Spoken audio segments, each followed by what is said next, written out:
we're back to the Goblin Squad. It's Sarah. It's Brooke. And we're coming to you from the darkened red room. The dark red room. It's so dark and spooky. It may not look like it right now. Or it may look like the power's out. It's but we're not. trying a new lighting thing. Yeah. That I think might work better. Let us know in the comments. If it Well, doesn't, who cares? It's fine. Just take it up with, or what'd you say? Throw it to send space. it to space. Send it to space. with the hate mail. Yeah. Because neither of us care. No, we're trying things. So Yeah. Hello, Gobs. Hi, Gobs. Thanks for coming. We got a big one for you today. I'm so excited. We both And went deep. so scared. Yeah, we haven't done a good hardcore research app Mm-mm. in a minute. A long minute. We've been going through a lot of self-care Changes. state of the world. Oh, things. God. We both had an interesting couple weeks. It's been long Yeah, and arduous. so we're here though, And we're excited. I feel like today has been a day I've been waiting for a long time. Because if you are a returning gob, you know that my Roman Empire is Mount Everest. Yeah. And I mean, you saw the title of whatever this episode's called. yeah, we haven't figured that out yet, but No, I imagine it'll emerge naturally. I think so. It will allude to your love of Iris. My love of Iris. Everest. We're in the dark. Also, and the lighting on the cameras looks real good. It's like pre-Ghost Adventures lighting before they go into night vision. Yeah. Where they're in the house and they're like, there's strange occurrences, blah, blah, blah. There's something wet and hot on my leg. And at the same time, I'm like, what does that say in my nose? My eyes. I can't put on my spectacles. I can't read what I wrote. Do you have glasses? I don't. Oh. I don't actually have glasses. We can borrow the Commodores. I thought I needed glasses a year ago. I started to panic because I felt like my vision changed. So I went to the eye doctor and they were kind of like, please leave. There's nothing wrong with your eyeballs. I went, oh. You're like, okay, gaslight me. I guess I'll go. Left eye. What were you thinking? It was just having a hard week or something. And it stopped working for a while. To eat more carrots or something. It was funny. She went, so your eyes are fine. And I went, oh, Like, great. It's in my brain. I'm going to go. That is more concerning, actually, somehow. Maybe you just need readers. No, something. turns out I don't. Literally you're need nothing. 100%. Yeah, no, it was all upstairs. It was all upstairs. You need Something. really concentrate on Focus. that paper. Yeah. So we're going to be talking to you about a couple big topics today that we both went into pretty intensely. And I want to give a couple heads up warnings before we start. So be advised, this episode includes references to death, dying, dead bodies, and in some cases, traumatic deaths of individuals in both the recent past and modern history. So we are going to talk about topics involving that. What in the hell was that? Hello. I don't actually know what was out there that could have been knocked. Wampus? Jerome Peterson. Commodore, are you okay? Right? Oh my god. Ghost Adventures lighting is not helping. It's so scary. It's not. I don't hear anything. I don't hear anything either. Gave warnings. There is a lot of talk about death. In fact, excessive talk about death in this episode. Yes. Because we are covering Arctic exploration or high elevation exploration and or both. And so there is a lot of discussion of death and dying. So just a heads up warning to you. How to approach the topic of these two like explorations or these very famous things. And so I wanted to talk about Mount Everest for a very long time. Oh, yeah. However, Mount Everest is not just like a thing you talk about. No. Right? It is a massively huge subject. Multifaceted. There are so many books, documentaries, interviews, accounts, tales. It is something you can specialize in because that's how intense. And I narrowed my focus because one of my absolute fascinations, morbid fascinations with Everest, is the amount of fatalities that occur on Everest. It's wild. Yep. And then what actually happens when somebody dies on Mount Everest. And because it is just a normal part of the annual process of the mountaineering season in Everest. And I think one of the things that always blows my mind is that if you are unfamiliar with the mountain and the mountaineering, it's the time scale for which they have to summit. So the season for summiting Everest is minuscule. It's a matter of weeks. You have a couple weeks on an annual basis where it is safe, quote unquote safe. Yeah. And when I say safe, I mean where it is possible to summit. Perilous. Yeah, it's not safe. There's no part of it at any point in time that is safe. But that means everyone and their brother and their mother is going to be on that mountain. Yes. Yeah. And so there's a lot to unpack with how we get from a person being a mountaineer who has the gear and has shown up and is trying to summit to ending up as another casualty on the mountain. And there are some basic things that I think people need to know before you discuss someone's death on the mountain. So my approach to this episode was that I wanted to discuss the interesting phenomenon of people after they pass away sometimes becoming landmarks. Yeah. And it has always been difficult for my mind to wrap around the idea that a person can die.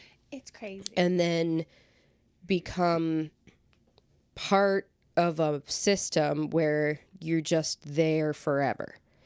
And there are some... All geography is biology. It's so true. Don't ever let anybody tell you biology is a soft science. No.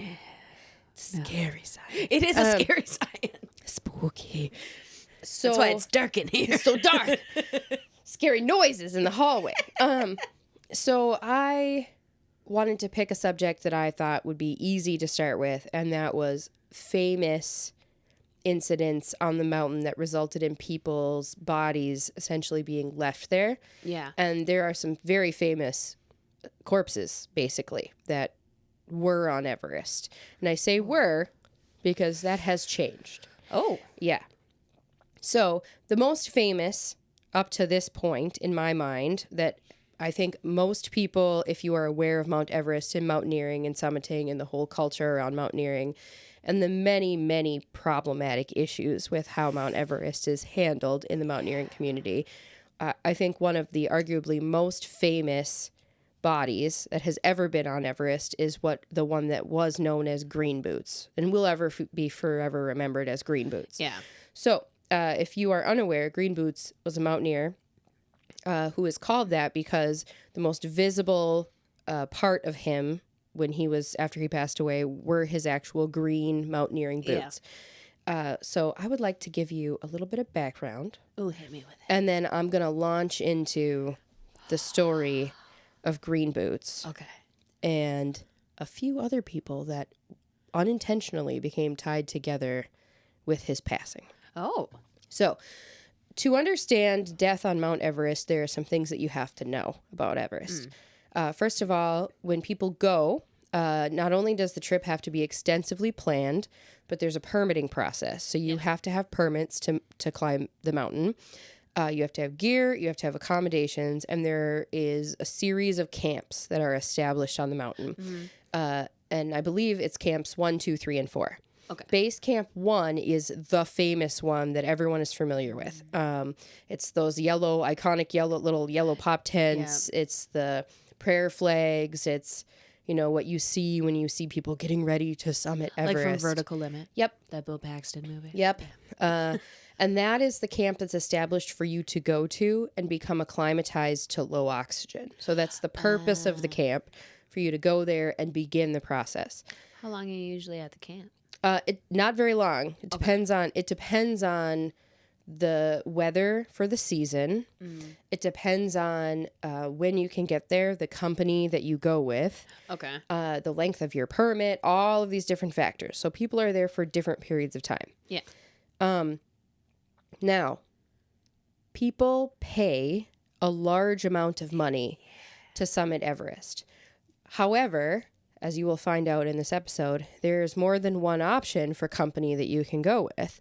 And there are the most expensive companies. Usually it costs a person $50,000 US to summit Everest, to go with this company. However, there are what are referred to as budget options that for as low as $8,000 will get you a permit and provide you with a meal and a tent. They give you like an MRE. And that's essentially... Good luck, buddy. Slap you on the ass. That's essentially it. So Jesus. There's a wide range, and there's very poor oversight as far as the responsibility of some of these companies towards the people that they acquire the permits for. So that will come into play. So things to know about Everest. And I'm going to start with a quote from a man who has summited Mount Everest, whose name is Mark Inglis. Okay. He is important to note because he is the first double amputee to ever summit Mount Everest. Oh, damn. And he said something that stuck with me so hard after I watched a short film on his summiting. He said, the minute that you die, you stop being flesh and blood and you become part of the mountain. And that's it. I got chills. Yeah. So, facts to know. Everest is crazy. It's nuts. The first documented ascent, known ascent of Everest, was attempted in 1924. Now, I say documented because this is the first documented, European white. The first time a white did it. A white person. So that means it was the first time it was done ever. Right. Obviously. So other people are like, we live here. And this number has changed. Now it's over 300 people. But between 1924 and 2015, there were 283 documented deaths. Those were the documented ones. There are probably many undocumented deaths. Above 26,000 feet on the mountain is known as the death zone. The death zone is called that because the amount of oxygen is so low that without supplemental oxygen, spending extended periods of time in the death zone causes severe edema. Yeah. So your brain starts to swell, your organs start to fail, your eyesight starts to fail. So being in the death zone for any time longer than you need to be is considered incredibly dangerous. Yeah. Also, there is a phenomenon that apparently occurs when people are going to summit and are close to summiting and enter the death zone, known as summit fever. And this is when people have been on the mountain, they've gone through camps 1 through 4, they've put in all of this effort, and they're so close to the summit, when they hit the death zone, they stop making good choices and are so obsessed with reaching the summit that they start to make decisions that oftentimes can result in either serious injury, severe frostbite, loss of limbs, or death. Scheiße. Yeah. And summit fever, at first I was like, summit fever, that sounds like a made-up thing. No. Yeah. Every single serious mountaineer who has ever summited talks about witnessing summit fever, witnessing people make choices that they would never make, ever, even when their own get to the top. Yep, even when their own lives are at risk. Oof. So, without diving into an entire history of the height of the mountain and the danger of the mountain and Sir Edmund Hillary, who summited the mountain, check out the Yeti app, which I believe you go into that in length. I talk about it so much. Yeah. And probably like 3 other episodes. Every episode, almost. There's a Mount Everest episode. I tie it all together. Yes. Bermuda Triangle. Yes. Yeah. So, we're going to talk about first green boots. Yes. So, for people that don't know, when people pass away on the mountain, there's very little that can be done for them. Yeah. So, forget being alive and being saved, right? You're already dead. Once you're dead on the mountain, you're dead on the mountain. It's very, up until recent history, there has not been a concerted effort to remove bodies from the mountain. Now, the Nepalese government and Tibetan government have changed that and are sending Sherpas essentially up on expeditions because the mountain has become a dumpster fire of, and I am not exaggerating, refuse and human poo. Isn't it like a river of poo? Yeah. And bodies. It's like a war zone up there. Yeah, it's bad. It's wild. So the mountaineering community not only goes to the mountain, and again, a majority of the mountaineers that are going on the mountain, it's very problematic because everything about summiting Everest is tied very much into like the colonizer,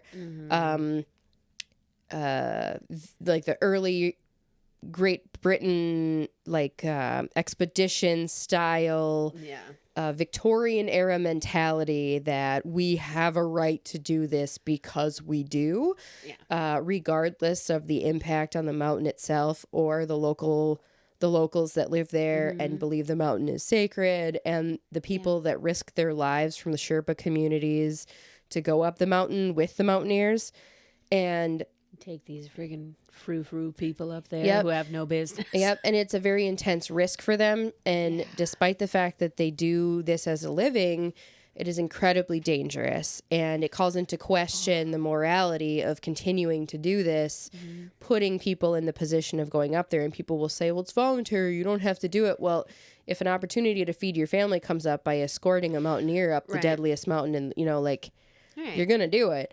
So there's a lot. It's very problematic. And I am not in any way an expert on Mount Everest. I have a very intense interest and am just beginning my journey. Yes. This obsession has taken root. Okay. It's deep. I need books. I need tomes. I need documentary recommendations. I need everything. Yeah. Send me everything. Drop them down. Send them. Yes. I need it all. So green boots. Yes. I'm going to give you a summary. Green Boots is notorious on Mount Everest because he is a corpse who, for years and years, remained in a small cave near the summit of the mountain. People speculate that the man known as Green Boots was a man named Tsewang Paljur. He was 28 years old. This is not... Really? Yep. This is not confirmed, however, because no one has been able to accurately identify the body because he was not the only person that died that day. What? He was one of 8 people that died in the blizzard in 1996. So he died in a blizzard during the summiting season, during the mountaineering season in 1996. Only one member of his party survived. Oh my God. Yep. And that man survived because he turned back on their way towards the summit when the weather turned nasty. He was at the back of the party. And he was like, nope. And he decided to turn back, and he claims that he attempted to signal the other members of his team, and none of them stopped, and they all kept climbing. They had the fever. And he claims that they behaved as if they had summit fever. Oh my God. And he decided to turn around, and he is the only person that survived from his party. So they don't know for sure if Green Boots is Tsewang Paljur, who is from India. Right. Or of Indian descent. And it was kind of like a program to increase access to the mountain. And so they haven't been able to confirm if it is him or another member of his climbing party. So this is just speculation because his body, along with 8 other people, is up there somewhere. So they think it's him. Can I ask a question? Yeah. Is he like his face like visible? No. Okay. So he has basically goggles on his face, and essentially what would be like the equivalent of a balaclava or a neck gaiter. Like a chemise. Yeah, he has full gear on. Full gear on. And there's oxygen tanks in the cave next to him. I imagine no one's trying to like... No, because they can't. Because... Frozen? Frozen solid. Frozen solid. Gotcha. So they... And also, like, once the tissues freeze, perfectly preserved, right? Mm-hmm. But again... too difficult to identify, because in order to identify him at that height, you are a mountaineer who's there. Right. You would have to stop your climb and attempt to remove his clothing to identify him. You'd have to go there specifically for that purpose. And that's not going to happen because it's in the death zone. Yeah. So not happening. You ain't trying to hang out there. And Green Boots died. So they believe Green Boots died after summiting, because the majority of people don't die while summiting; they die on the way down. Mm-hmm. Oh, that's so they make it. I don't know why that's worse. They turn around, and then on the way down, due to the edema, the frostbite and hypothermia, and then it's the extended time in the death zone, and then the attempt to turn back around that gets them. I wonder if it's like loss of endorphins and shit too, because you're riding that high, you have that fever all the way up there, and you get up and then you're on the way back down. You're like, oh, I did the thing I've been working however long to do. And the edema causes all kinds of issues, including an inability to make sound decisions, and you get very tired, especially if you're hypothermic. All you want to do is sleep. That's literally all you want to do. You want to lay down and you're like, I just need to take a nap. And then you just don't wake up. So he was named Green Boots because he had neon green boots, which is what he died in. And they're very visible because of the wind. The bodies don't get covered with snow like they would in other places. So they're very exposed. So they think that he summited, and then on the way down found essentially this overhang. It's like it's not really a cave. It's more just like a outcrop of rocks that you can go under. And they think that he went in and laid down and just never woke up. So this was in 1996 that he and 8 others passed away. And when he died, he was laying down, essentially on his side. There were oxygen tanks next to him. But he just looks like a person that laid down and fell asleep. There's no indication at all that this is a dead person, you know? So of the cold. Yep. Yeah. So he was in completely perfect, pristine shape. So essentially, also an important thing to understand is that it's not like he's out of the way. And I think that was something that was kind of a revelation for me. I thought that like you would see him off in the distance and be like, oh, turn. He's like, he's off the corner of the path or whatever. No. That's how I've pictured it every time you've told me about him. Not how it worked. Oh, no. You have to climb over his legs to continue up that pathway on the north face. Oh, that's so dark-sided. It's not the ropes that lead the climbers up the north face. Yeah. Literally go over his body. Really? Yeah. Just over him. Are the other people next to him? Like the other 8? No, he's by himself. He's the only one that's and that's the reason they can't confirm how anything happened. There's no record of like how, and this is a very common thing on Everest, and it's very confusing. Like, how in the world did everyone become separated? Yeah. And part of it is the distance between climbers and the ability level. And so this was something about the culture of mountaineering, right? Like people's abilities, their group that they're with, whoever's in charge of the expedition, how far apart people get as the weather becomes inclement. People start to do the whole like, one for all for one thing where they're like, I need to take care of myself. I need to keep going. And so people make choices up there that you would never make. And so people made choices. It just, all that fight or flight lizard brain shit too. It's like, I think I'm a good person, but I haven't been on top of a cold mountain. No. And so, needless to say, he passed away in this overhang. Yeah. Now, since 1996, it has become a tradition for climbers that are summiting to take a moment and sit with Green Boots because everyone describes it as being incredibly lonely to see him. You know, to look at him and have this deep sense of loss and loneliness. So a lot of climbers will sit, if it is in the appropriate timing of their climb, to have a snack with him. Yeah. And it's seen as like a sign of respect. Well, and just honoring. In a way, too. Yeah, and they always say they're keeping him company. I actually kind of like that a lot. Yeah. And then to realize that was a 28-year-old. This wasn't like I never pictured that 28-year-old man. And I always, because you've told me about this so many times, always like off to the side. I thought it was like, oh, you see, especially when you think like landmark too. You're not like the walking over. Oh yeah, that's crazy. Yep. And I didn't realize how close it was. There are so many images that help. Because a lot of times the photos I've seen of Green Boots are just like a person taking a picture of him looking into the overhang. Yeah. Not from the perspective of the people climbing. Right.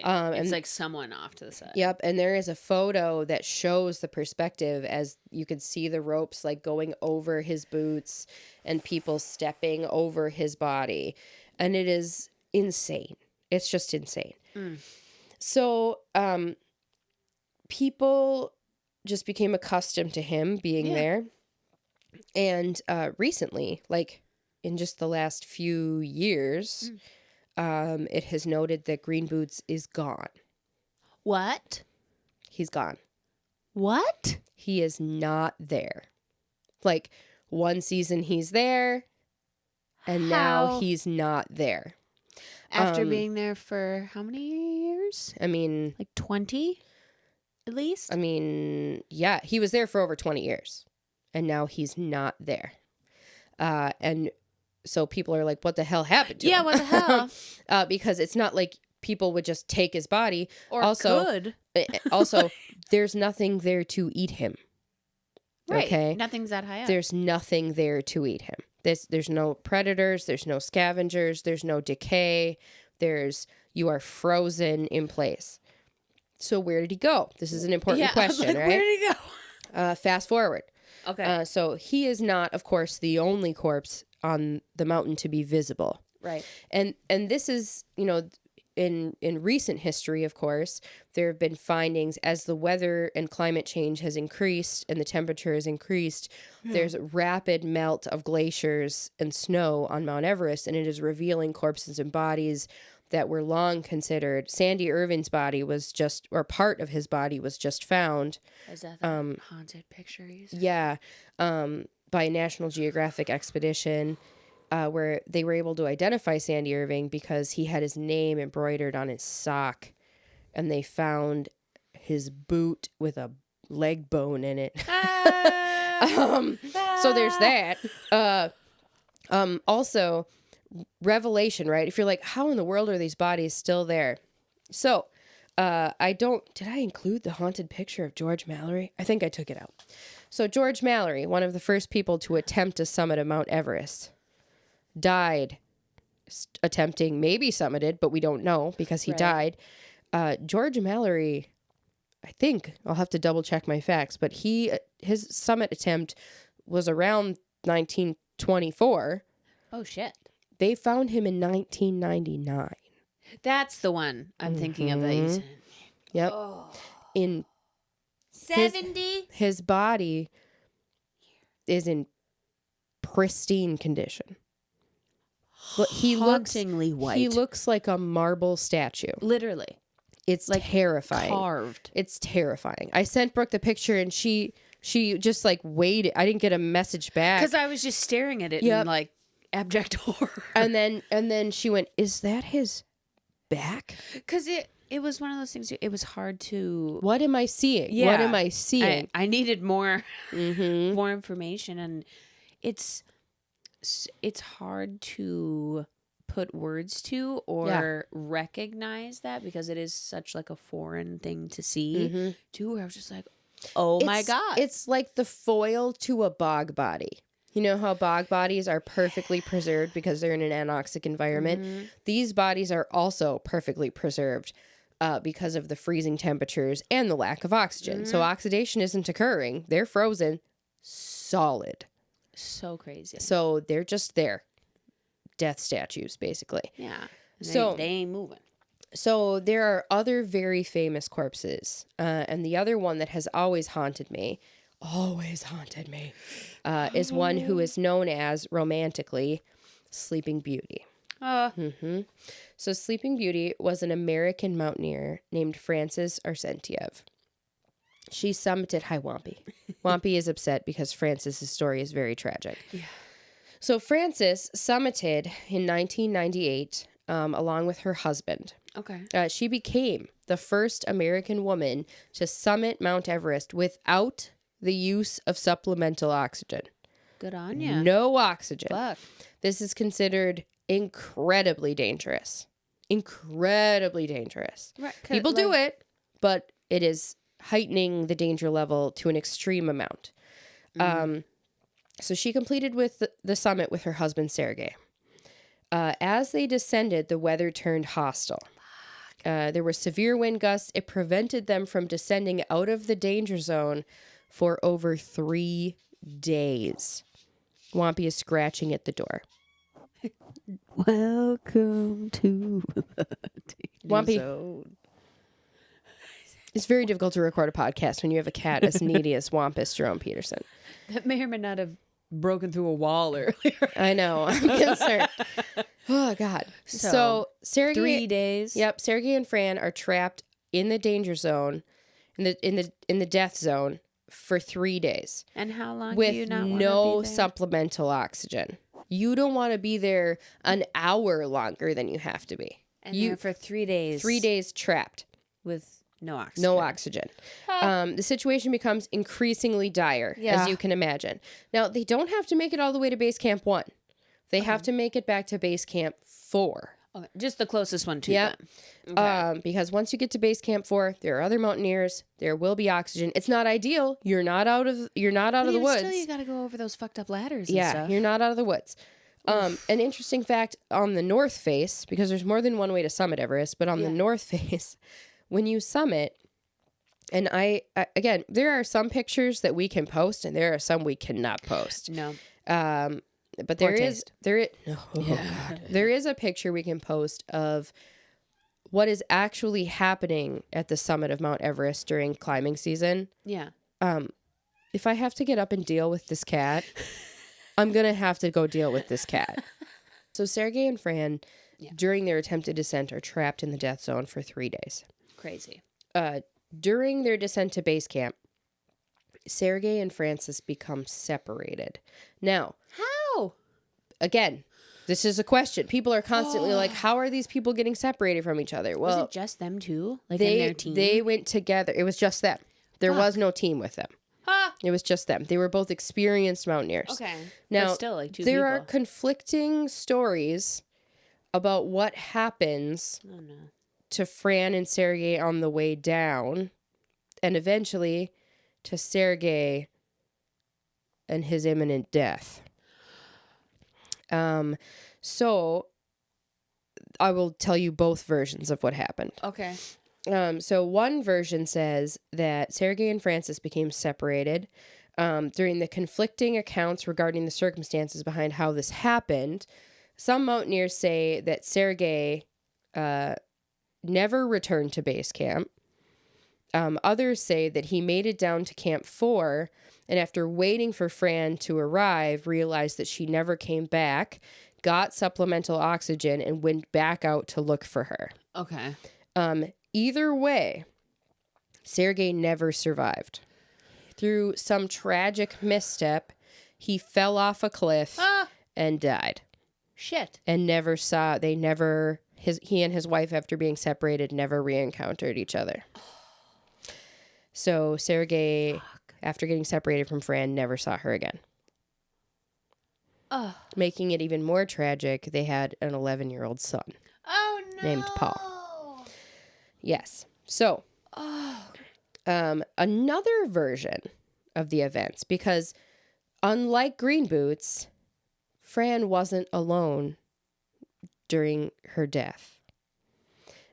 She was discovered about, I didn't write down the exact location, how far she was below the summit, but she was discovered below the summit by two people, Kathy O'Dowd and Ian Woodall. And Ian Woodall is going to be a very important figure moving forward here. Both Mountaineers. And apparently Kathy and Ian had encountered Sergei and Fran at base camp before they attempted to summit and had become friends with them. Right. They got to know each other.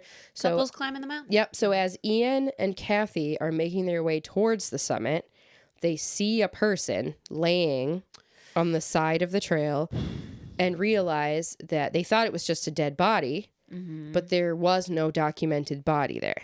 Right. Upon getting closer... Question. Yeah. Interrupt. Are there like markers for people climbing or like do they all know like where one is? Like a body? Yeah. Are they like aware before they're going up and down? Like, some of them happen here. Okay. Yeah. Some of them have cairns. So some people have been buried by essentially having rocks stacked over them because you can't dig a hole.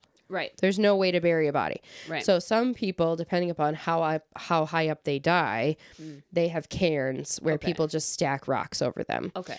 So there are a lot of documented bodies, and of course, Green Boots, everybody knows where he is. Right. So there's different bodies in different places that people are aware that body is going to be there because hypothetically, they don't move. So they see... So they see a body and they go, there's no documented body there. Yeah. As they get closer to their horror, they realize it's Fran, the woman they had befriended. So they probably had like just talked to a couple days before or whatever. So Kathy and Ian go up to her and realize, thinking she's dead, realize she's still alive. Oh, shit. Yep. And so they make an attempt to assist her. Okay. But are unable to transport her to base camp. Right. And so she's laying down, basically on her back, in her purple jacket. And I want to insert Ian's own words as to what it was like when he encountered Fran. Oh, God. Yeah.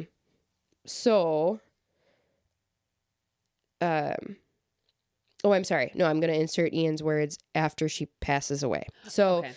Fran is with Ian and Kathy, and she is speaking. And so she's still like, coherent? She's not really coherent. The edema has set in. She's still alive. She can speak, and her last words are very haunting. And her last words are, "Don't leave me, please don't leave me." And those are her last words. Unfortunately, they have to leave her. Yeah. And so they do leave her, and she dies. There's nothing that can be done here. And people are like, why didn't you just bring her to base camp? Why didn't you help her? Why didn't you give her oxygen? How, girl? And again, let me explain to you, and we will get into this a little bit further, why people can't just help a person on Everest. No, you can't blame that on them. And the third one I'm going to cover after this ties it all together and explains very clearly why people don't necessarily help, and at the same time how the change in mountaineering culture has exacerbated this. How like it's become seen as acceptable to just abandon a person who's dying instead of stopping what you're doing because you paid $50,000, so you're not going to turn around. Okay. So upon her death, Ian and Kathy leave her. Ian and Kathy later go on to marry. Okay. And then soon after, divorce. And both Kathy and Ian have written several books on their experiences as mountaineers. And in Kathy's book, she discusses the finding and death of Fran and how traumatic that was for her. Yeah. Holy shit. But Ian says that they went back a year later. And it was jarring because she was still there where they left her. Yep. And he decided that in 2007, And she died in, oh boy, I've lost the year that she died. 1998. Okay, so 10 years later. Yeah, 1998. Basically. So in 2007, he decided that he was going to go back up because in 1999, he went back for the following season to try to summit again because they had to give up their summit attempt. And she was still exactly where they had left her. And Ian Woodall says it is that he had decided that he wanted to go back up in 2007 to attempt to recover her body. Because he said, it's something I felt I wanted to do, not something I felt obliged to do. We went back for the summit a year later, and we could see her perfectly clearly when we began to come down. I was a little startled to see her there, until it dawned on me that the mountain would never really consume her. It'd always keep her there like that. At the back of my mind, I hoped someone would eventually do something for her, but of course, the only reason anyone would be up that high is if they're on their way to the summit or on the way down. In either case, you really can't devote the workload required to bury a corpse. Yeah. So in 2007, fast forward, blah, blah, blah, Ian Woodall decides that he's going to go back to Everest to try to recover her body. Now, in whatever we're going to get to that fashion. Because Ian Woodall is a controversial figure. Highly controversial figure in the mountaineering community.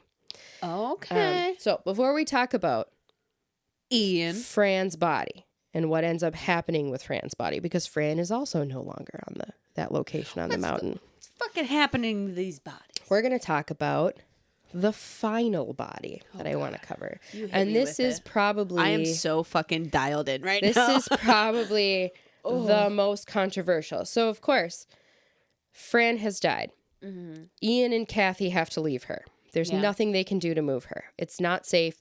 She can't move under her own power, even when she's still alive. If you've watched any videos of people climbing Everest, it's like impossible to do that without you being an able-bodied person. Oh, yeah. Like, there's no way. Yeah. So we're going to fast forward here. So this was 1998 when Fran passed away. Yeah.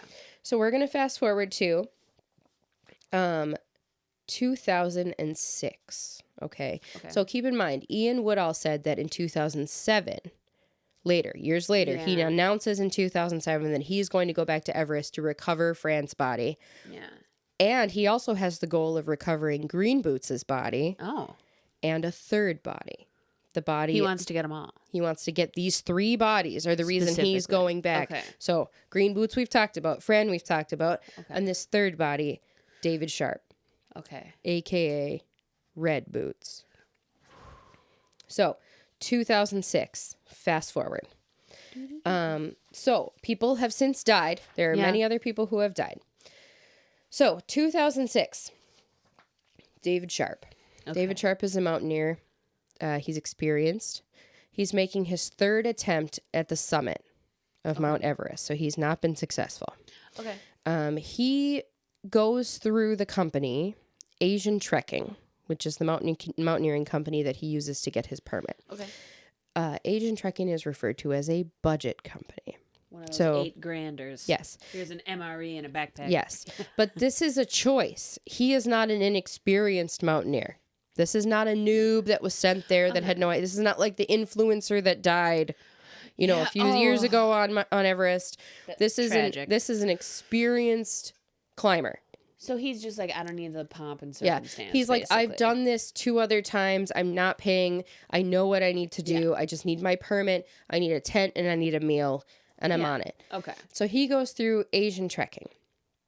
The company essentially gives him his permit. They provide him minimal support at base camp. And then he's on his own. Now, mountaineers that knew him and other climbers that knew him say that he was completely aware of what was going on. He was going to make the attempt solo.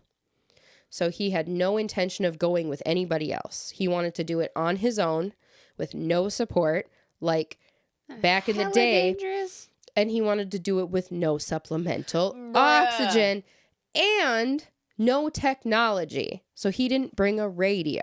Okay, so let's start there.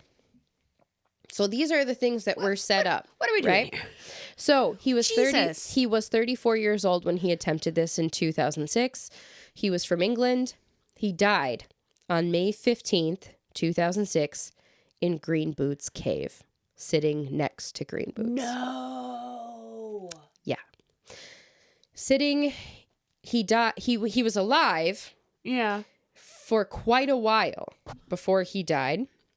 And we know this because on the day that he died, he was passed by no less than 40 people. 40 people passed him that day. As he's sitting there, like, struggling? Well, so no one knew he was struggling because here's what this looked like. Envision this. And again, there's photographs of it because 40 people passed by. Haunted. He developed severe hypothermia and extreme frostbite while in the sitting position in Green Boots Cave. So if you are a climber and you're going up past Green Boots Cave, which every single one of these 40 people had to do. Right. There's even video of it because this is 2006. Right. And one of those 40 people happened to be, remember the quote I said at the beginning? Mark Inglis, the first double amputee. So Mark Inglis is with his team. Oh, fuck. He had 3 other Mountaineers with him, I believe, at the time, all experienced. Mm-hmm. He had built for this trip 2 specialized leg attachments that basically had the mountaineering spikes on them. So by the time he made it to the Green Boots section of the summiting attempt, he's in the death zone with no legs. This man has no legs. He's got metal legs with spikes attached to them. He's doing the damn thing. So David Sharp is sitting like I'm sitting. Like sitting up. Yeah. With his hands on his knees and his boots together, sitting. Just like this. Just sitting. Full gear, full everything. Right. Next to Green Boots' body. So it would just look like a dude who It looked like a dude who was taking a moment. Or spending time with Green Boots. So multiple people walked by, and then people realized that there was an issue. Like, hey, that guy's been there for a while. Yep. Oh, God. So Mark Inglis and his crew go up, and they get to Green Boots' cave, and 2 of the members of his team attempt to talk to David. Mm-hmm. And at this point, he can speak. So he's not making any sense. He's incoherent. He's clearly in distress. They're like, you gotta keep moving. You gotta keep moving. And they're talking to him, and he's just like, right. And they're trying to tell him because and by the way, the timing of when people climb up is very important too. So Mark Inglis and his team were passing Green Boots' cave at 1 a.m. Oh, Jesus. Because they wanted to do the descent in daylight. So the timing of when they go up, it's much more dangerous to try to ascend in the afternoon. So they found out before they left base camp 4, by circumstance, Mark Inglis had snapped a photo of the summit. And when you zoom in on the photo, you can see one person walking by himself up towards the summit. And Mark looks at the photo and says to his team, I think there's a guy up there. All of them knowing that it's extremely dangerous to try to summit in the afternoon. Yep. One of the team members tells Mark, this is the most dangerous thing you can do because he knows this for a fact because he lost his best friend on a summiting attempt in the afternoon. And all of his toes. Oh! No toes. Man lost every single toe. Jesus. And had to leave his best friend behind who died. Yeah. Yeah. So they see him. They see him. They're putting it together like he's that guy. But they don't know who it is. Oh, They don't know it's David Sharp. They couldn't see his boots. They didn't know that he was going to do a solo attempt. They didn't know who it was. Right. They just knew that there was a guy up there in the afternoon, and that was a terrible idea. With no supplemental oxygen. Yep. So it's 1 a.m, right? Now, one of the climbers that's on the trek with Mark Inglis claims that he, and his nickname is Cowboy, claims that he radioed down to base camp to their team expedition leader, very famous mountaineer named Russell Bryce. Okay. Russell Bryce runs the most expensive Everest summiting company with a flat $50,000 per person. One of the bougie ones. It's like a high level. He's well known. So Cowboy claims that he radioed down to Bryce saying that there's a man in distress in Green Boots Cave. What should we do? Like, here's the situation. Right. And Cowboy claims that Bryce radioed back, there's nothing you can do for him. If he's immobile and won't move, you need to leave him. Russell Bryce, claims he never got a single radio call that night. So these men who were working together already disagree about what happened here. Somebody's lying. Now, at first I was like, fuck you, Russell Bryce. Right. Like, they tried to help him and you told him to keep going. I'm not sure that's true. Oh, were they trying to save face after the fact? Well, I think they felt really bad about what they did. And there is a really excellent documentary about the Inglis expedition. Yeah. And these 4 men are haunted by this. Like, during the documentary, you see them dissociate and like snap out and remember it, and it is haunting. So already there's conflicting reports, right? It's so fucking complicated too. But like, there's no way, and Cowboy even says, like, did I say that I did it? Did I say that I radioed? Did anybody else corroborate that I said I radioed? Right, because you're second guessing everything. Yeah, and he's like, did I have the fever? Yeah, he's like, it's amazing how your memory doesn't work. It doesn't work. And he's just like fucked up. He's like, I don't know if, I think I did. I think I did twice. And nobody else can remember. And it's just devastating.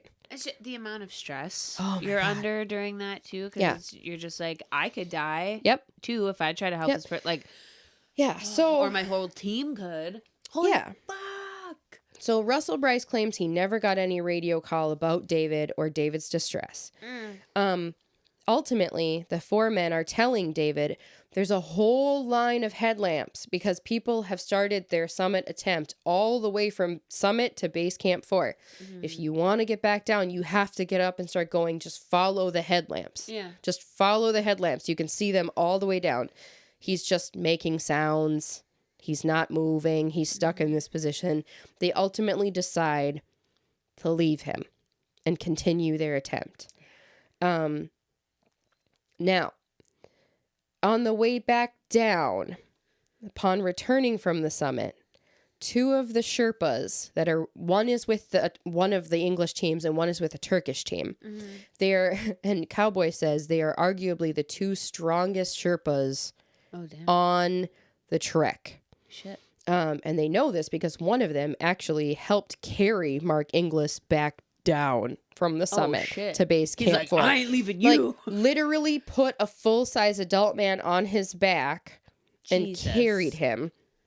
The 2 Sherpas go to Green Boots Cave, drag David Sharp out of the cave, who is still alive. They have supplemental oxygen. They give it to him, and he seems to start to recover. Okay. And they're like, oh, okay, you're not totally dead. And he starts saying, my name is David Sharp. I'm with Asian Trekking. I just want to sleep. Those are his last words. Because it takes them 25 minutes and 2 adult men to move him 4 steps. 4 steps. 25 minutes, 2 adult men, and all of their supplemental oxygen. They realize there's nothing they can do. And they basically put him back. Yeah. And that's where he dies. Because at that point, it's like, then do we all?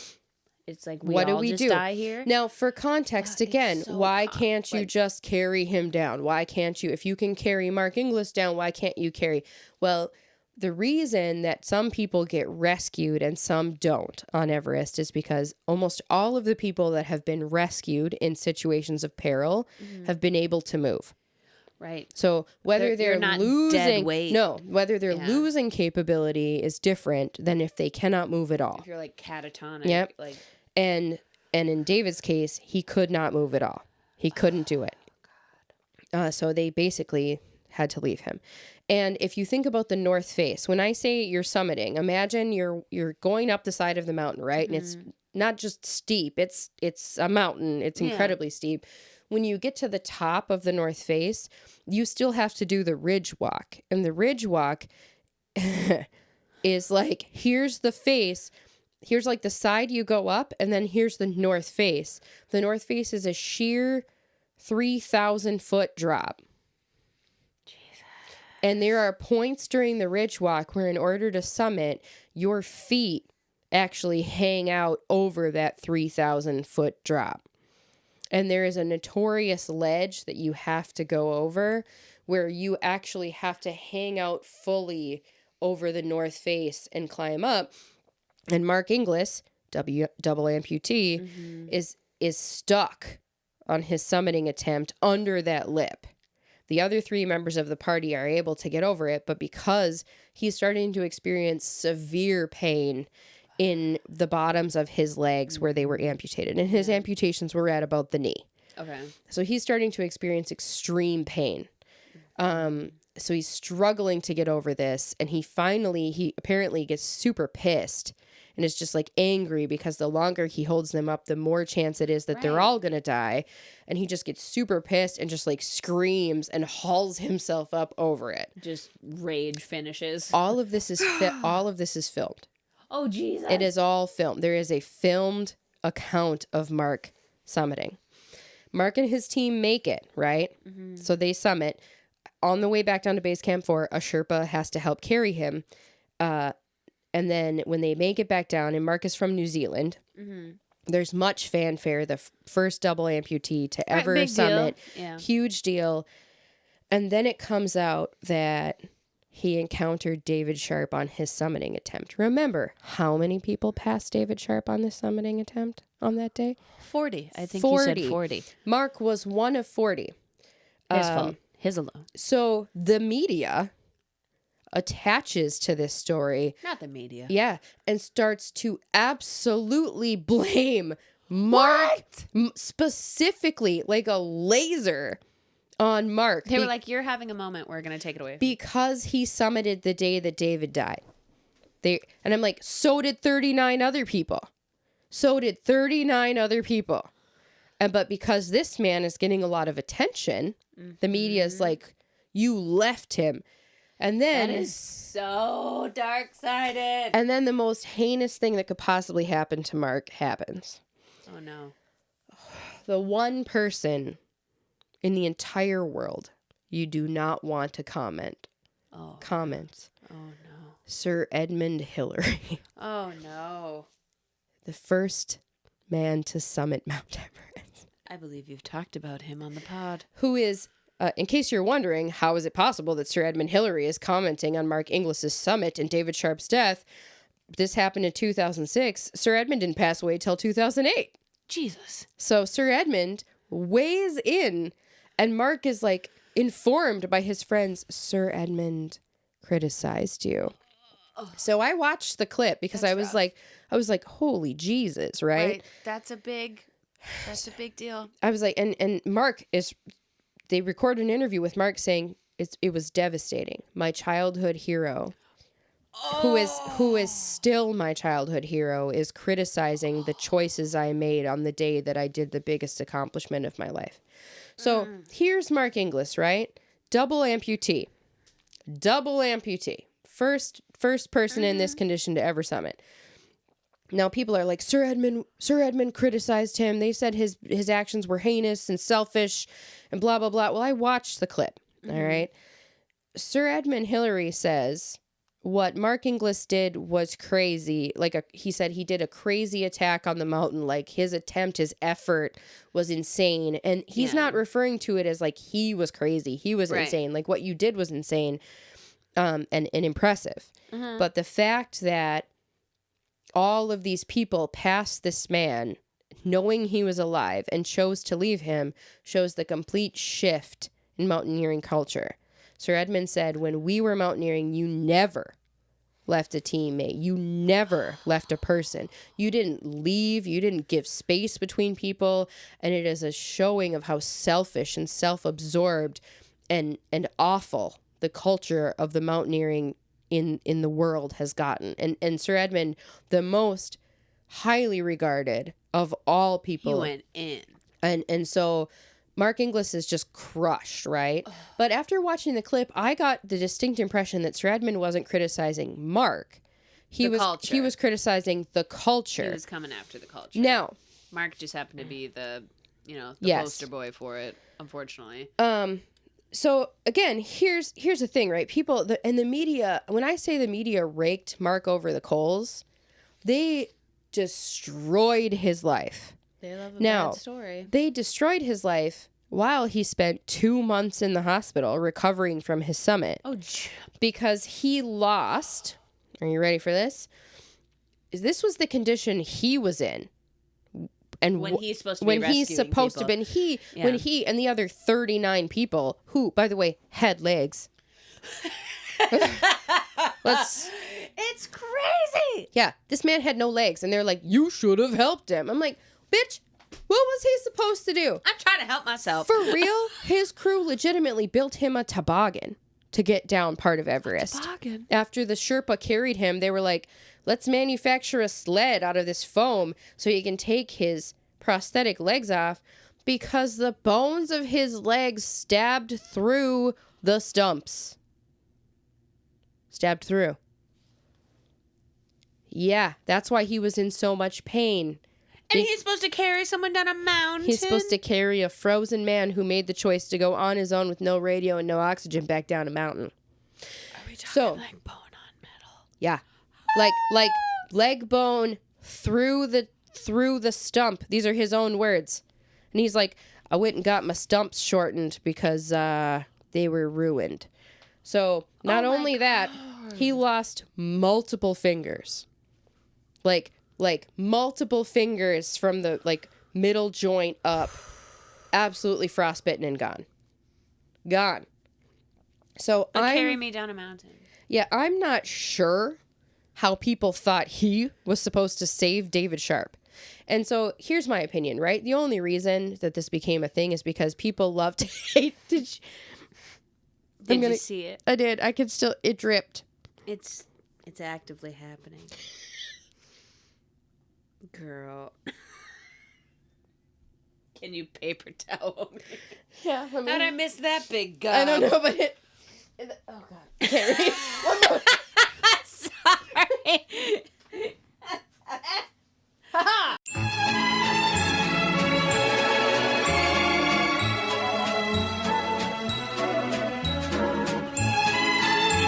Okay, so backing up.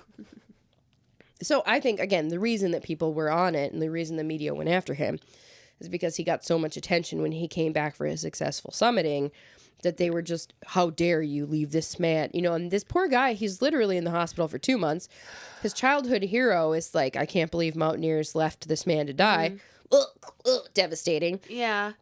So remember how I mentioned Russell Bryce, the man who ran the expedition company, who claims he never got a radio call about David Sharp. You never called me.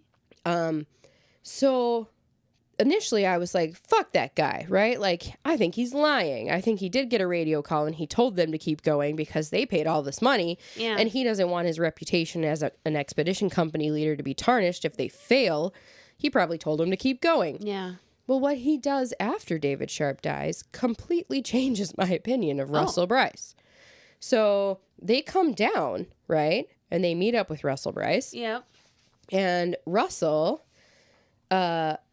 attempts to, and his family attempts to contact Asian Trekking.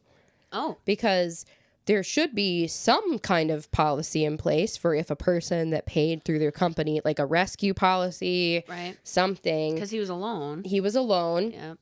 So Russell Bryce, a man who has nothing to do with David Sharp, is not responsible for him, did not take his money and send him up there, attempts to contact them. They refuse to acknowledge that David Sharp ever went up through their company. They also refuse... What? They refuse to deal with his belongings and return them to his family. They also refuse to contact his family. So this man, Russell Bryce, decides himself to contact David's parents. Yeah. And he tells them what happened and tells them that people did attempt to give him oxygen, and goes into his tent and gathers his belongings to give to his family. This other company never again, like, they won't comment on it. They won't get involved. Russell Bryce is like, they are a sham. Everybody knows that this company has nothing, will not support people that pay to go through them. They're one of those companies that is like disreputable. Are they still in business? I don't know. I didn't look it up, but I'm guessing they might be.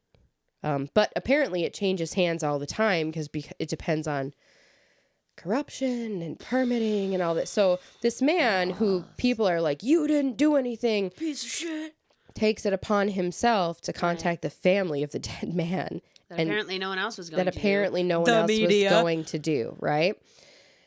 So that kind of changed my opinion, but it also doesn't clear him of whether or not he actually got the radio call or if he just decided to do that because that's what you do. There's no way to know, right? Ooh, it's so messy. Messy. Russell Bryce contacts the family. His parents, David Sharp's parents, say he was a mountaineer. He died doing what Russell Bryce is on camera in a documentary saying they were remarkably understanding.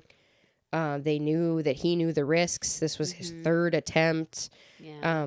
They knew that he was going to try to do it without oxygen. Like, they knew, his parents knew all of the things, and of course were devastated by the loss of their son, but in no way blamed Russell. Right. Because it wasn't even his responsibility. No. Or Mark Inglis, who they were like, of course you didn't try to remove him. He was dying in the mountain. There's nothing you can do.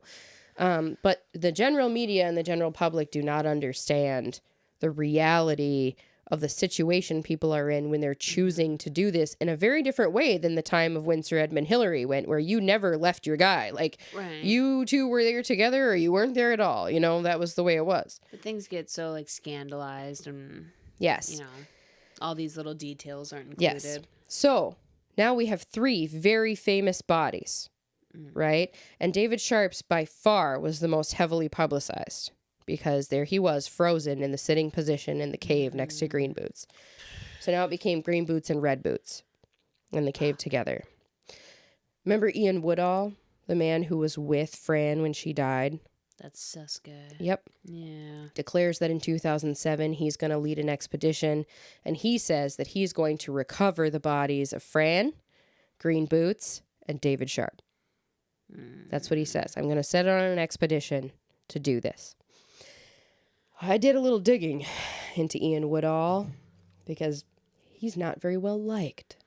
This weenus. And there's some reasons why he's not very well liked. So Ian Woodall is well known in the mountaineering community. Very famous author, an American journalist, John Krakauer, who wrote Into Thin Air. Oh, no, he didn't write Into Thin Air. Let me see. Oh, yeah, he did write Into Thin Air and Into the Wild.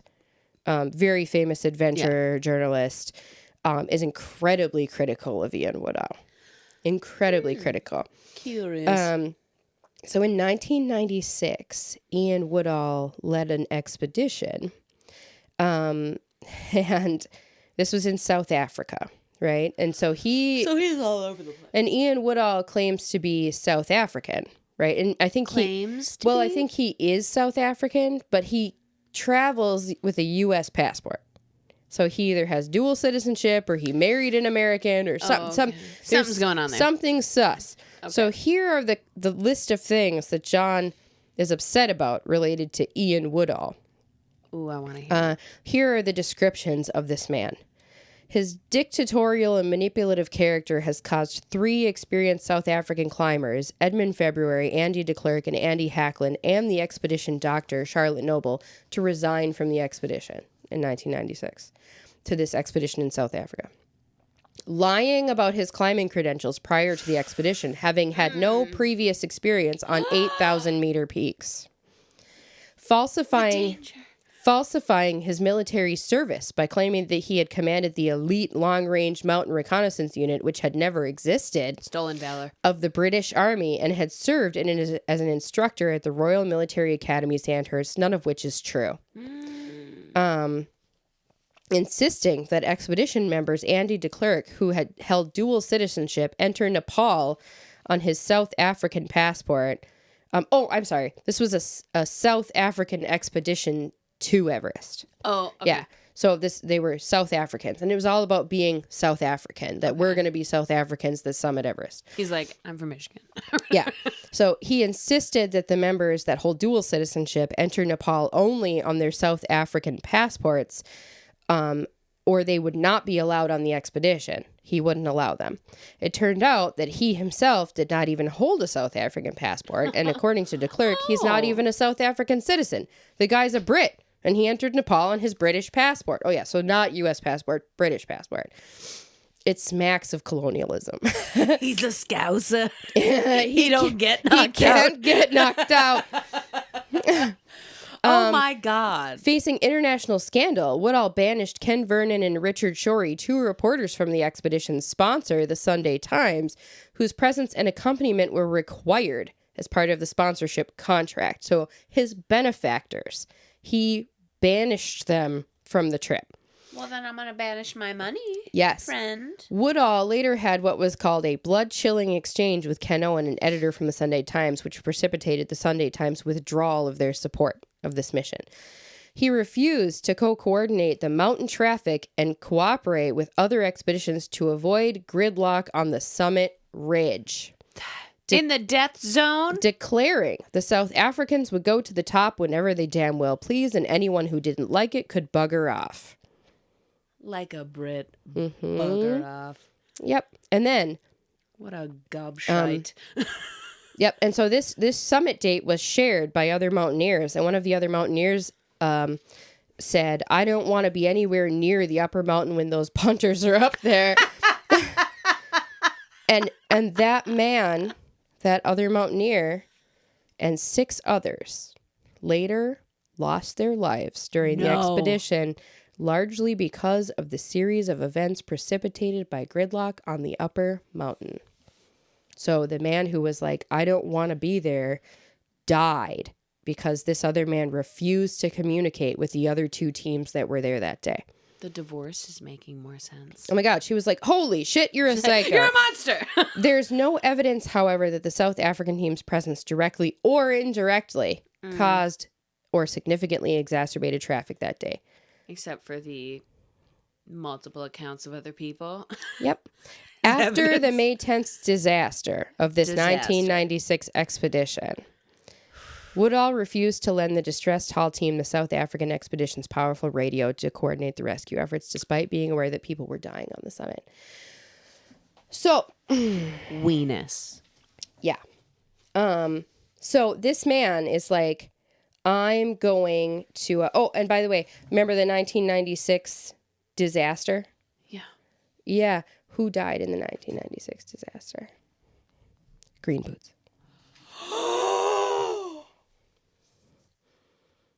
So here's this man. That was a fucking twist I did not see coming. Yeah. Oh, you tied it all back around. Yeah. So this man is like, I'm going to go recover the body of Fran and Green Boots and David Sharp. So what actually happened? Bellend. So how come none of us heard about this amazing 2007 Ian Woodall expedition? So he went in 2007. He claimed that they were going to recover the bodies. However, for various reasons, he was unsuccessful. And he had published in all kinds of media outlets what he was going to do when he got to Fran's body. Okay?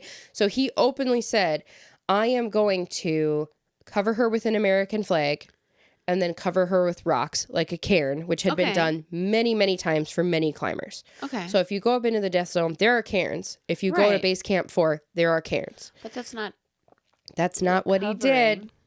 No, and by recovering, no one is really ever recovered. Okay. Yeah. Recovered really means like given a dignified burial. Okay. Like, we are going to, instead of leaving you out there. He wasn't like, I'm going to go bring them all down here. No, I'm going to recover their body and give it a proper burial. Gotcha. So he claimed he was going to do all this, right? I'm going to do this. I'm going to bury them. I'm going to give them a dignified blah, blah, blah. Weather, and I can't do it, and it's delayed. So ultimately, he goes. He doesn't recover Green Boots or David Sharp. He does get to Fran, however.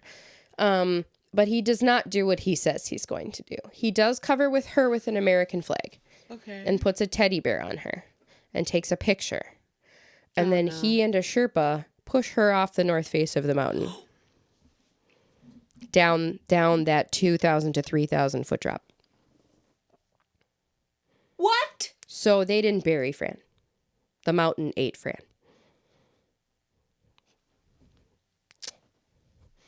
Off the side. Yeah. They call it the Grand Tour. Oh! That is what it's referred to as by Mountaineers. So but it doesn't have James May. No, it does not. Oh. Yeah. Oh, that's... So rest in peace, Fran. She's still there up on the mountain. Big ups to Fran, dude. Holy shit. Mm-hmm. And in a weird twist, both the bodies of Green Boots and David Sharp have since disappeared. And while no one has taken overt credit for moving them, it is believed that at some point a few Sherpas made the decision to also give them the Grand Tour. And so they think that Green Boots and David Sharp have both been sent off the north face of the mountain. Mm-hmm. Yo. Thus ends my tale. Holy shit. That came back around in such an unexpected way. They just yeet them off the mountain. Yep. They cover them in their country's flag, their country of origin, and send them in the flag over the side. It's kind of like, in a way, it's like what sailors would do. Right. You know, yeah. It's just the idea of them being pushed over. And then whoever did it is just standing there watching them go. And I guess the intention behind it is dependent. The intention and also dealing with the reality of where they died. Because if they die in the death zone, who is going to be able to expend the energy? Yeah.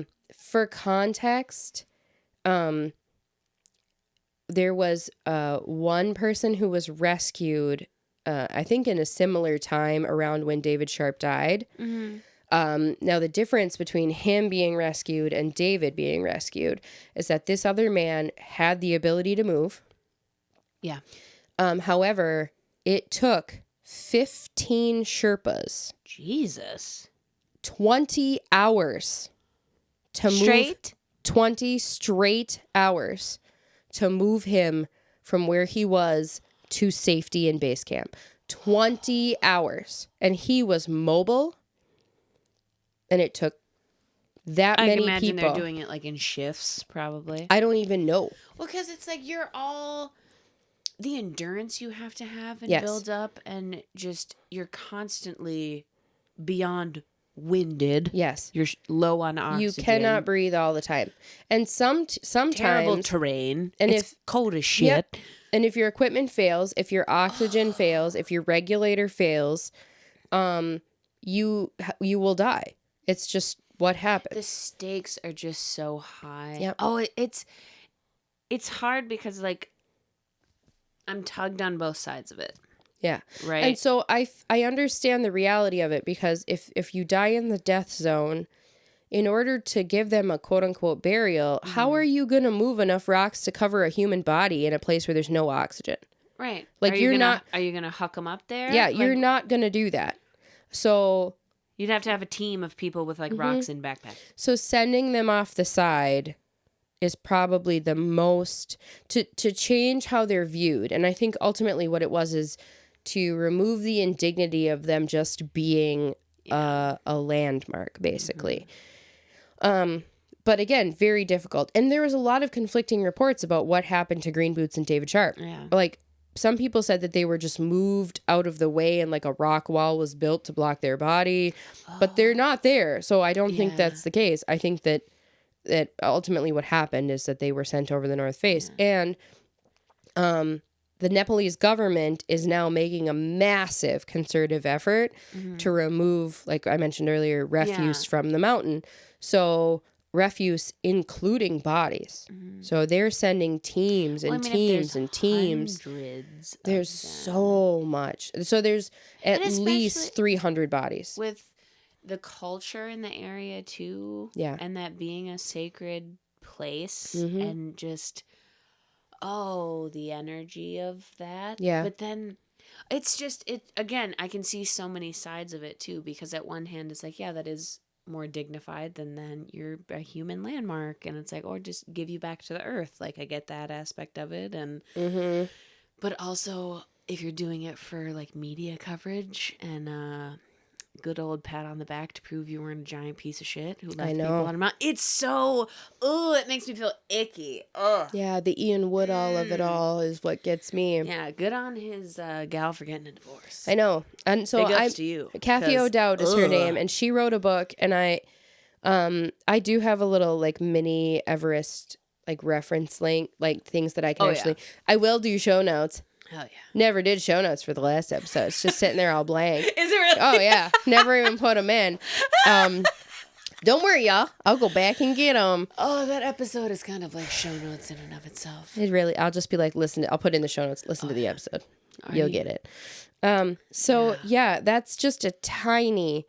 I mean, the way I wanted to be like Charlie from It's Always Sunny with like you bring the timeline, the graph. I wanted to get like George Mallory's phone and then like a string, and then because when I realized that Ian Woodall was on the mountain connected in 1996 and his refusal to help with the radio is partially what caused the death. Like, this man may indirectly be one of the factors that caused those 8 people to die. I'm still a piece of garbage. Yep. So I don't know. Yeah. And that, not a fan of this man.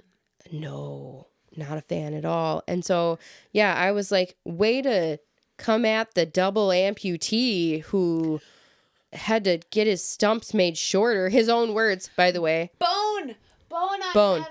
He was like, it really hurt, and I would have to lift my leg up to relieve the pressure. And then he's like, come to find out, my bones were sticking out of the end of my legs. I can't even imagine spasming at the top of Everest. Like, we have a friend whose mom is an amputee, and I've witnessed that and been there for when that's happened, and that on top of a mountain is unimaginable. The mountain. The mountain. The only mountain that matters. Carry him on your back. Yeah. That unnecessary to that man. I know. I felt terrible for Mark Inglis, and then, and I mean, just the reality of what he was dealing with, and then to be in the hospital for 2 months, hearing how every single media outlet is destroying you. Sir Edmund. And really, again, he was coming after the culture. He was coming after the culture. Yeah. I don't think he was really coming after Mark Inglis, but what happened is he did mention Mark Inglis by name. Yeah. So probably because they were like using him as the poster. I think the media sought out Sir Edmund and asked him specifically about Mark Inglis' summit. Do you have a comment on this? Yep. And he gave his comment, and it was scathing, but I don't think it was actually directed at Mark. I think it was directed at the culture as a whole, and the idea that if a person fucks up, you leave them to die because your summit is more important than a person's life. But that is where you're spending all this time, this money, everything to do this, and the biggest point of your life for a lot of people. Yep. I get his side of it from what it sounds like, where it's like, what is that worth if you're losing your humanity along the way of doing that? It's like, what's it? You did it. Yeah. You feel good. Yeah. How do you feel about it? You walked past a living person and you left them to die. 40 people. 40 people did. And they came down. They could have joined hands and fucking each grabbed a limb. And they came down on the dude with no legs. So what does that say about us? Right? Like that was, and people hated Mark Inglis. They hated him. Shitty. And it's like they single him out. And they're for like, things. he's like, just what about the other 39 fucking people who could have helped? I just happened to be going up that day. What do you want me to do here? You know, it's like mob mentality shit. Yep. And because he was getting attention for being 100%. The first person, the media was like, "You piece of shit. Yeah. You with your no legs. You think you're all big and bad? Yeah. Actually, fuck you. Yep. Oh, that's so shitty. I know. And shitty. Yeah, and all of his friends are just sitting there, like, and they're being. I'll link that. There's a really excellent YouTube documentary on it, and it's the full documentary is on YouTube. It's about an hour long, and it just covers interviews with the team and Mark Inglis and them recounting the story of running into David Sharp and everything that transpired from their perspective. And it's just haunting because you see, first of all, there's one very important thing that you should note. In none of these documentaries do you see anyone that's not white. It is one of those situations in which you have to really call into question the way that the culture of mountaineering is. First of all, a majority of it is men and a majority of it is white men. And I'm not saying that is what causes, but it's this. I'm not saying they're the root of all problems. The problem. I'm just saying. It's mustard.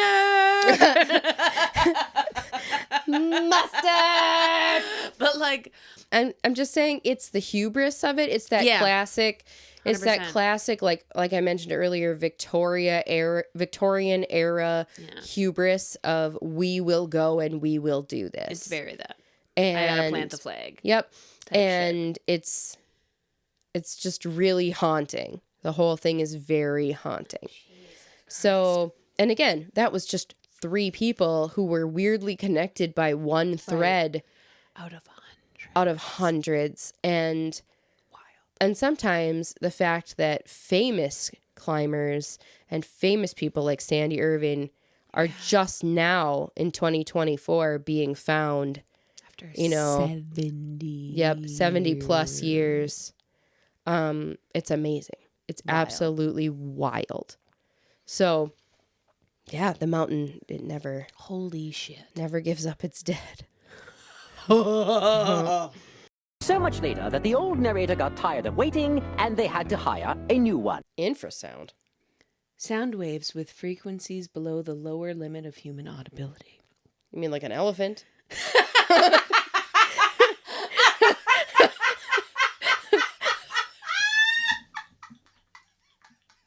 Just saying. Sorry, I didn't. They're in the woods. Just forest. They encountered a mammoth. That's what happened. It was a long lost woolly mammoth. It stomped them, crushing their skulls, and it scared them with the infrasound, thus imploding their lungs and making their stomach into red goo. New theory. Mammoth.